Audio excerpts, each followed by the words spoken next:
ሰው ሲጀመር ያለ ሰው መኖር አይችልም፣ ጥገኛ ነው። የሰው ልጅ ለብቸኝነት የተፈጠረ አይደለም፣ በማህበር ነው የሚያምርበት። ሰው ያስፈልገዋል። እግዚአብሔር ግን መልካምነቱ ይውላችሁ። አሁን እኛ ሰው ብንፈልግ ሰው ስለሚያስፈልገን ነው አይደለም? ነው ሰው ያስፈልገናል። ለምሳሌ በጣም ድንቅ እንዲው ተውት፣ ዘመድ ምናምን ይቅር፣ በጣም ድንቅ ልብስ እኮ ለመልበስ ድንቁን ልብስ የሚያይ አይን ያስፈልጋል። የሚያይ ሰው ከሌለ ምን ያደርጋል? አፍንጫ ሳይኖር ሽቱ ብትቀባ ምን ያደርግላል? ምንም የለም።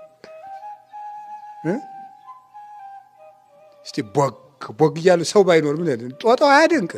ሰው ለመደነቅም እኮ ሰው ያስፈልጋል፣ እንዲያደንቅ ማለት ነው። እስቲ ጥሩ ደራሲ ሁኑና እንደዚህ ብሎ እያልክ ለዛፎች አንብብላቸው። ምንም የሚሰባ ጆሮ ስላለ ነው ጥሩ ተናጋሪ መሆን የሚቻለው። ስለዚህ ያለ ሰው ምንም መሆን አይቻልም። ሰው ለኛ ያስፈልገናል እና ሰውን ቢወድ አያስደንቅም፣ ለሰው አስፈላጊው ስለሆነ። ለወፍ ላባው፣ ለሰይፍ ሰገባው፣ ለሰው ነው ልብሱ ይላል አባ ወግሪስ ሲናገር። ለወፍ ላባው ነው ልብሱ፣ ለሰይፍ ሰገባው ነው፣ ለሰው ግን ልብሱ ሰው ነው። መከበር ይቻላል። አሁን እየሰማችሁ ነው። አሁን የዓመት በዓል መርጌቶቹ ሻቻቸውን ጠምጥበው ካባቸውን አድርገው መነሳነሳቸውን ይዘው ሲሉ ካባው ለማን ነው የሚለበሰው? የሚያይ የምመን አይን ስላለ። ባይኖር ምን ይላል? በጥንግ ድርብ ብትደርብ ምን ያደርግልን? ምንም ለወንጌል ክብር ቢሆንም የሚያይ ከሌለ መታየት የለም፣ የሚሰማ ከሌለ መናገር የለም፣ የሚያሸት ከሌለ መዓዛ የለም። ሁሉም ሰው ስላለ የሚደረግ ነው። ሰውን ቢወደው ያስፈልገዋል። እግዚአብሔር ግን ችግኝ እንተክላለን። ለምን? መሬቱን እንዲጠብቁልን፣ ኦክስጅናቸው ስለሚጠቅመን፣ አፈር እንዳይሸረሸር ስለሚጠቅሙን፣ መድኃኒት ስለሚቀመምባቸው። እግዚአብሔር ችግኝ ሲተክል ግን ምን ሊያደርግልን ነው? መልካም ነው እግዚአብሔር የሚባለው ለዚህ። ምንም ሳይፈልግ እግዚአብሔር ብቻዬን ልኑር እስኪ በቃ ቢል ምን ይጎልበታል? አመስጋኝ አይፈልግ፣ ባህሪው ምስጉን ነው። እኛ ምስጋና የምንፈልግበት ምክንያት ባህሪያችን የተነቀፈ ስለሆነ ነው። ልብ ብላችሁ ስሙ የእግዚአብሔር ቤተሰቦች። አንድ ሰው ቅዱስ እየሆነ ሲሄድ ምስጋና ለምን እንደሚያስጠላው ታውቃላችሁ? ምስጉን የሆነውን የእግዚአብሔርን መልክ እየመሰላት ስለሚሄድ ነው። እግዚአብሔር በባህሪው ምስጋና የሚያስፈልገው አይደለም። ለምን? ምስጉን ነው። የሰው ልጅ እየበቃ ሲሄድ ምን ይሆናል? ብፁዕ ይሆናል። ብፁዕ ማለት ንዑድ ክቡር ዘተንዕደ ነው፣ የተከበረ ክቡር ነው። ስለዚህ አንተ አታከብረው፣ ራሱ ክቡር ስለሆነ። ቅዱሳን እየበቁ ሲሆኑ ምስጋና፣ ውዳሴ ከንቱ የሚያስጠላቸው ክቡር ስለሆኑ ነው። ለብርሃን አታበራለትማ፣ ለሽቱ ሽቱ አትረጨውም፣ እሳትን አታነድለትም፣ ሙቀት አትጨምርለትም፣ በረዶን ቅዝቃዜ አይጨመርለትም። ለክቡር ክብር አይጨመርለትም። ክብር ስለሌለው ነው ሰው ክብር የሚፈልግ። ክብር የሚፈልግ ሰው ክብር የሌለው ነው። ወደ ጉዳያችን ስንሄድሳ እግዚአብሔር ግን መልካም ነው። ለምን? ሰላም አያስፈልገው? ሰላም ነው። የሚያፈቅረው አይፈልግ? ፍቅር ነው። የሚያመሰግነው አይፈልግ? ምስጉን ነው። የሚሰጠው አይፈልግ? ባለጸጋ ነው። የሚፈርድለት አይፈልግ? ዳኛ ነው። የሚያስታምመው አይፈልግ? ሕይወት ነው። እግዚአብሔር ምንም ሳይፈልግ ብቻዬን ልኑር፣ ለእኔ ምን ያስፈልገኛል? አንዳንድ ሰው ሲኮራ አይታችሁኛል? ሲኮራ አይታችሁታ? ምንድን ነው የሚለው? ምንህ እንደሆንኩ ታውቃለህ? ግን ኩንት ተኮር የሚለው እስኪ ከኔ ተለይተህ ሞክረው። እንደዚህ የሚለው አስፈላጊ ነኝ ብለው እና እኔ ለአንተ ብዬ ነው እኔ ላንተ ብዬ ነው። እኔ ሁሉን ማድረግ እችላለሁ፣ ብቻዬን መኖር እችላለሁ። የምታየው ነው ሁሉ አለ። እነ እንትና አብሬ ሄደ ኑር እያሉኝ ነው። ትቼው ነው። እኔ አንተን ስለመረጥኩ ነው። ለአንተ ብዬ ነው፣ ስለምታሳዝነኝ ነው። ይመጻደቃል። እኔ በራሴ መቆም የምችል ሰው ነኝ ይላል። እግዚአብሔር ግን ምንም ሳይፈልግ ዓለምን መፍጠሩ መልካም ነው። እስቲ እግዚአብሔር መልካም ነው በሉ። ምንም ሳይፈልግ ነው። ምንም ሳይፈልግ ዓለምን መፍጠሩ ሁሉ ሲሆን እሱ ምንም የሚፈልገው ሳይኖር አይ ይሄንን ነገርማ የእኔ መልካምነትማ ልፍጠርና ለፍጥረት ልስጠው ማለቱ ይሄ እግዚአብሔር መልካም ስለሆነ ነው። ከቃሉ ጋር ናችሁ? ከቃሉ ጋር ናችሁ? እግዚአብሔር ከሁላችን ጋር ይሁን። እግዚአብሔር መልካም ነው። ሁለተኛስ እግዚአብሔር የፈጠረው ፍጥረት ሁሉ መልካም ነው። መጽሐፍ የመልካም ነገሮች ምንጭ ነው እግዚአብሔር። መጽሐፈ መክብብ ምዕራፍ 3 ቁጥር 11 ላይ ኩሉ ሰናይ ዘገብረ በጊዜሁ፣ እግዚአብሔር ሁሉንም በጊዜው ውብ አድርጎ ሰራው ይላል። እግዚአብሔር ሁሉንም በጊዜው ውብ አድርጎ ሰራው። እግዚአብሔር ሁሉንም በጊዜው ውብ አድርጎ ሰራው። እግዚአብሔር የመልካም ነገሮችን ሁሉ የፈጠረ ነው። መልካሙ ሁሉ የእግዚአብሔር ነው፣ ክፉ ሁሉ የዲያብሎስ ነው። እግዚአብሔር መልካም ነው።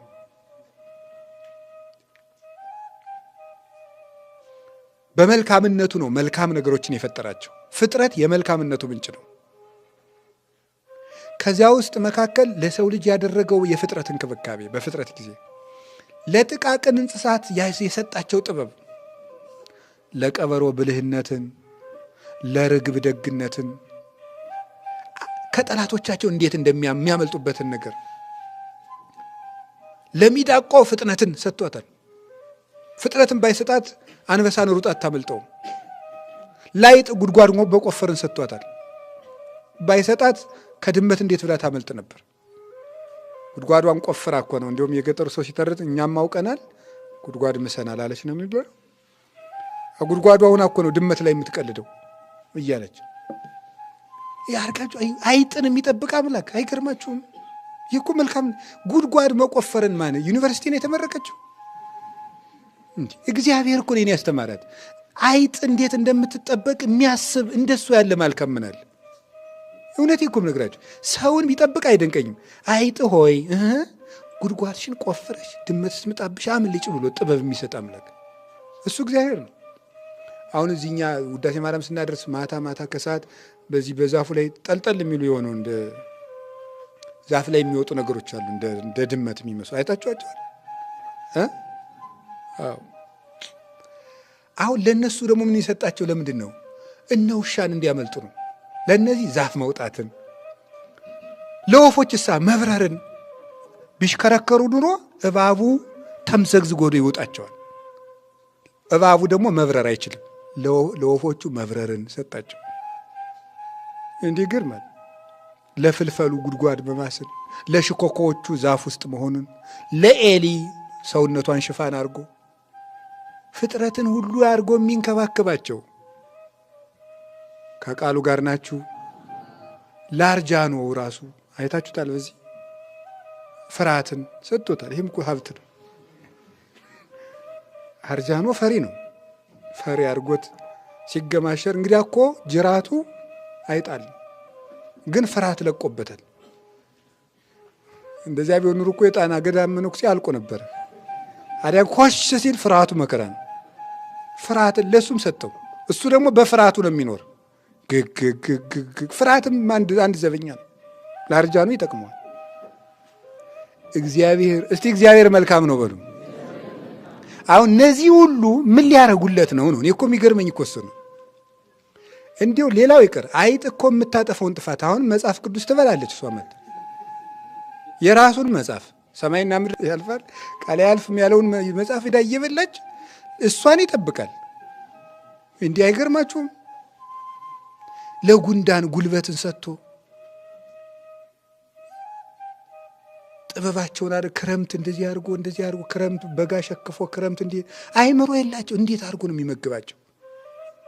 አንተ ሰነፍ እኔ ነገሌ አያስተምረኝም አትበል። የምትታበይ ከሆነ እግዚአብሔር እንኳን ሰውን ጉንዳንን መምህር አድርጎ ይሾምብሃል ብሏል ቅዱስ ዮሐንስ አፈወርቅ። ጉንዳን ለሰው ልጅ መምህር ነው። አንተ ታካች ሂድና ጥበብን ከገብረ ጉንዳን ተማር ብሏል ሰሎሞን። ምግባቸውን በበጋ ያከማቻሉ። አንበጣውን ስታዩት መሪነትን ከአንበጣ ተማሩ ተብለን ተነግሮናል። አንበጣ በምንድን ይመራ? በአንድ አውራ ነው የሚመራ። በአንድ ዝም ብሎ በመንጋው ነው የሚመራ። አይለያይም። በፉጨት በድምፅ እየተመሩ ይሄዳሉ አንበጦቹ። ይህ በክርስቶስ ቃል የሚመሩ አንድ የሚሆኑ ምዕመናን ናቸው እነዚህ። አንበጣ እንደ ንብ አውራ የለውም። ዝም ብሎ ምንድን ነው የሚሆነው? በድምፅ ነው የሚመራው። በመንጋው ነው በህብረት የሚኖሩ አለቃቸው ክርስቶስን ብቻ የሚያደርጉ የዚያ ምሳሌ ነው። እግዚአብሔር ምንድን ነው አላችሁኝ? ንገሩኝ እንጂ። ለምን እንደነዚህ ፍጥረቶች ሁሉ ምን ማድረጉ? እንክብካቤን ማድረጉ፣ የማይጠቅሙትን ፍጥረቶች መፍጠሩ። አይጡ፣ ጉርጡ፣ ቅንዱ። አሁን እንግዲህ ክረምት የማይፈላትል የለም። ያ ሁሉ መፍጠሩ እግዚአብሔር መልካም ነው። ለሰው ልጅ ያደረገው እንክብካቤ። ፀሐይን የፈጠረለት ለማን ነው? ተናገሩ እንጂ። ለሰው ነው። አዝመራውን ያበስሉለታል። ልጁስ የሚያድገው በምንድን ነው? የከተማ ልጅ ይሞቅ አይሞቅ እንጃ። ድሮ እናቶቻችን ገጠር ሕፃኑን ልጅ ሆዱን ሁሉ ቅቤ ይወለውሉና ያሰጡታል፣ ይሞቃል። ጥሩ የሆነ ለሰስ ያለ ፀሐይ። ቅቤውን አላውቀውም ለምን እንደሚቀቡት። የእናቶች ሳይንስ እኮ ራሱ ገና ተጠንቶ አላለቀም። ቅቤ ቀብተው በደንብ አድርገው ፀሐይ ያሞቁታል። እንግዲህ እናቶች ባዮሎጂ አልተማሩ፣ ምን አልተማሩ፣ ቫይታሚን ዲ ዚና ያለ ምናምን አልተባሉ። ወይ ከውኑ ደቂቅኪ ምሁራነ ማበ እግዚአብሔር የተባለላቸው እነዚህ ናቸው። ከእግዚአብሔር የተማሩ እናቶቻችን። ፀሐዩ ልጁን ያሳድገዋል፣ ቫይታሚን ዲ ያስፈልገዋል። ይሄው ነው። አዝመራው በፀሐይ ይበስላል። ጨረቃን የፈጠረው ለእኛ፣ ከዋክብትን የፈጠረ ለእኛ፣ እጽዋትን የፈጠረ ለእኛ፣ አራዊት እንስሳት የተፈጠሩ እኛን ለማገልገል። ከዚያስ መላእክት የሚጠብቁን እኛን። የመጨረሻ በአርአያው የፈጠረው ማን ነው? ሰው። ይህ እግዚአብሔር መልካም። ማንም ሰው ውበቱን ማካፈል አይፈልግም። እንደዚህ ያደረገ እግዚአብሔር ብቻ ነው የምናውቀው። ማንም ሰው የኔን መልክ አንተ ያዝ ማለት አይፈልግም። ስናወራ እንኳን ምን ቢል ነው የሚሻለው? አንተ እኮ መልክ አለ ብንለው አንድ ሰው ምኔ ይላል። ማወቅ ይፈልጋል። እሱን መከረውን የሚያየው እሱን ራሱ ማወቅ ይፈልጋል። ጆሮ ምናምን እንድንለው ይፈልጋል።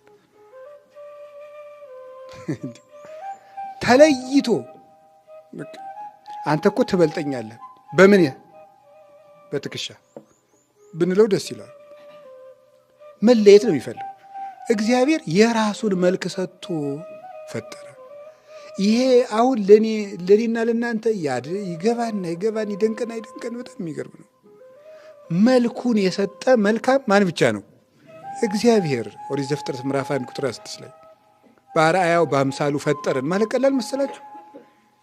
እግዚአብሔርን ማንም ሰው እኮ እግዚአብሔርን የሚመስል ውብ ነው። እግዚአብሔርን የሚመስል ውብ መልከኛ። ይሄ እግዚአብሔር ለሰው ልጆች ያደረገው መልካምነት ነው። ከቃሉ ጋር ናችሁ? ከቃሉ ጋር ናችሁ? ሌላው እግዚአብሔር ሶስተኛው መልካም የምንለው እግዚአብሔር አያስፈራራም።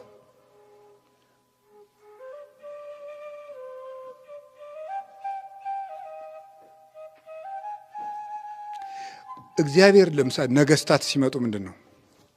ሽብር ነው የሚፈጥሩት። የዚህ ዓለም ሰዎች ባለስልጣን ሲመጣ ዞር በል፣ ግለጥ፣ ክፈት ያለ ነው የሚመጣው። እግዚአብሔር ሲመጣ ግን እንደዚያ ብሎ ወደ አዳም ሲመጣ ምን እያደረገ መጣ ነው? እያንኮሻኮሸ እንትኑን የቅጠሉን ድቅቅ እየቀስ እያደረገ። ለምን? አዳም እንዳይደነግጥ። እግዚአብሔር እያስፈራራ አይመጣም፣ እየፈለገ ነው የሚመጣው። እየፈለገ ይመጣል። እንደ እናት እንደ አባት ነው የሚመጣው እግዚአብሔር። እያንኳኳ ነው የሚመጣው እግዚአብሔር። አመጣጡም የምህረት ነው። እያስፈራራ አይመጣም።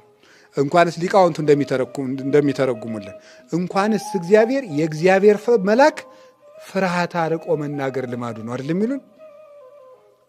ሉቃስ ወንጌል ምዕራፍ 1 ላይ መልአኩ ቅዱስ ገብርኤል መጥቶ ዘካርያስን አትፍራ ዘካርያስ ወይ አትፍራ የሚለውን ሲተረጉም ሊቃውንቱ ለመልአክ ፍርሃት አርቆ መናገር ልማዱ ነውና ኢትፍሪ ማርያም ወይ አትፍሪ። እግዚአብሔር ማስፈራራት አይፈልግም። ዳኛ ነኝ እንደዚህ ነኝ። ቅዱስ እንጦንስ አንድ ቀን ገዳም ውስጥ እያለ አርዲቱን ሰበሰበና ወንድሞቼ አቤት፣ እኔ እግዚአብሔርን አልፈራውም አለ። የጥበብ መጀመሪያው እግዚአብሔርን መፍራት ነው ተብሎ ተጽፎ ነው እንዲህ አንተ እንደዚህ የምትላሉት? እግዚአብሔርን የማልፈራው ስለምወደው ነው። ፍጹም ፍቅር ፍርሃትን አውጥቶ ይጥላልና አላቸው። አንደኛ ዮሐንስ ምዕራፍ 4 ቁጥር 18 ላይ እግዚአብሔርን የማልፈራው ስለምወደው ነው። ፍጹም ፍቅር ምን ይጥላል አለ ደግሞ ቅዱስ ዮሐንስ? ፍርሃትን አውጥቶ ይጥላል። አንደኛ ዮሐንስ ምዕራፍ 4 ቁጥር 18 ላይ ፍጹም ፍቅር ፍርሃትን አውጥቶ ይጥላል። እና እግዚአብሔርን እወደዋለሁ እንጂ አልፈራውም አለ ቅዱስ እንጦንስ። አሃ ነው እንዴ ብሎ ገባቸው አርዲቱ። እግዚአብሔር የሚያስፈራ አምላክ አይደለም። ስነ ስርዓት ደረጃን ጠብቀና እኔ አንተ ጋር አልነጋገርም አይልም። ከሁሉ ሰው ጋር በትህትና ያወራል እግዚአብሔር። ከሁሉ ሰው ጋር ከቃሉ ጋር ናችሁ። አሁን እግዚአብሔር ያሳያችሁ። አንድ ሰው ከግር ጥፍሩ እስከ ራስ ጠጉሩ ድረስ ራቁቱን ሆኖ ንጉሥ ሆይ እንዴት ውለዋል ማመልከቻ ላምን መጀመሪያ ልብስ ለብሰና ይላል አይልም። እግዚአብሔር አዳምን ያነጋገረው ግን ራቁቱን ነው። እርቃናቸውን የቆሙትን የሚያነጋግር መልካም ዳኛ እግዚአብሔር ብቻ ነው። ሰው ሁሉ እንትን አርገህና እንደዚህ አርገህና እንዲያርገ ልበስ እንደዚህ አርገህና ወደ ፍርድ ቤት ሲገባ እንደዚህ ነው፣ ወደ ፖሊስ ጣቢያ ሲገባ እንደዚህ ነው፣ ልብስ እንዲያርግ ሱሪ እንዲያርግ ተብሎ ነው የሚገባው። እንዲያው እንደሆነው ሆኖ መጥቶ ሰው የሚያነጋግረው ዳኛ እግዚአብሔር ብቻ ነው። እንደሆኑት ተሆኖ ተመጥቶ የሚያነጋግሩት እርቃንን ብቻ አይደለም። ደም በተነከረ ልብሷ መታ የምትዳስሰው አትንኪኝ የማይል ዳኛ ክርስቶስ ነው። እሱ መልካሙ እረኛ እሱ ክርስቶስ ነው። እጃችሁን ሳትታጠቡ አትንኩኝ። እንኳንስ ሰውነትን መንገድ ተጠርጎላቸው የሚሄዱ ዳኞች ባሉበት ምድር ክርስቶስ ግን ባደፈ ሰውነት ሲጠሩትም አቤት ይላል። ማንንም ያዳምጣል። ጆሮዎቹ ለሁሉም በምሕረት ይሰማሉ። ጌታችን ኢየሱስ ክርስቶስ ቀድሞ በብሉይ ኪዳን ከሙሴ ጋር ተነጋግሯል። እንደ ባልንጀራ ነው የሚለው። ወተናገረ ሙሴ ምስለ እግዚአብሔር ዘከመ ይትናገር ቢጽ ምስለ ቢጹ። ባልንጀራ ከባልንጀራው ጋር እንደሚነጋገር እግዚአብሔር ከሙሴ ጋር ይነጋገር ነበር። ከባልንጀራው ጋር እንደሚነጋገር ወርዶ እግዚአብሔር ከአብርሃም ጋር የተናገረው ዝቅ ብሎ ነው። እግዚአብሔር ነቢያትን ያናገራቸው በራሳቸው ድምፅ ነው፣ በሚሰማቸው ዝቅ ብሎ። እናት ለልጇ ዳቦ ለማለት ባቦ ትለዋለች። ድምፅ አበላሽታ ነው የምትነግረው እንደሱ አድርጋ። እግዚአብሔር ወርዶ በሰው ቋንቋ ነው ያወጋ። ማንም ሰው አሁን እኛ እንኳን በትርጓሜያችን ስንተረጉም ትልቅ ሰውን ከመንገድ አቁሞ ማነጋገር ፈሊጥ አይደለምና ነው የሚለው ሊቃውንት እንኳን ሲተረጉም። ትልቅ ሰውን ከቤት መንገድ አቁሞ ማነጋገር ፈሊጥ አይደለምና እቤት የት ታድራለህ አሉት ተብሎ የሚተረጉም። ጌታ ግን መንገድ አሁን ለምሳሌ የአንዲትን ሀገር ጠቅላይ ሚኒስተር አንዴ ቆዩኝ ቢላቸውስ መንገድ ለመንገድ እየሄዱ ያዝልኝ ሰላይ ይሆናል ምንትስ ይሉ ይሆናል። ጌታሳ ለዚያውም ፕሮቶኮል ተጠብቆ ተለብሶ ነው። ጌታሳ ድሪቶ የለበሱ ዕውሮች የዳዊት ልጅ ወይ ማረን እያሉ ተከተሉት። ማቴዎስ ወንጌል ምዕራፍ 9 ላይ ቆያቸው። ምንድን ነው የምትፈልጉት አላቸው። ከዕውሮች ጋር ያወራል፣ ከአንካሳዎች ጋር ያወራል፣ ከጎባጣዎች ጋር ያወራል፣ ከዲዳዎች ጋር ያወራል፣ ካደፉት ጋር ያወራል፣ ከዘማውያን ጋር ያወራል ክርስቶስ። ምንድን ነው የምትፈልጉት አላቸው። ዓይናችን እንዲበራልን ነው። ይህን ማድረግ እንደምችል ታምናላችሁ? አዎ ጌታ ሆይ እንደ እምነታችሁ ይደረግላችሁ አላቸው።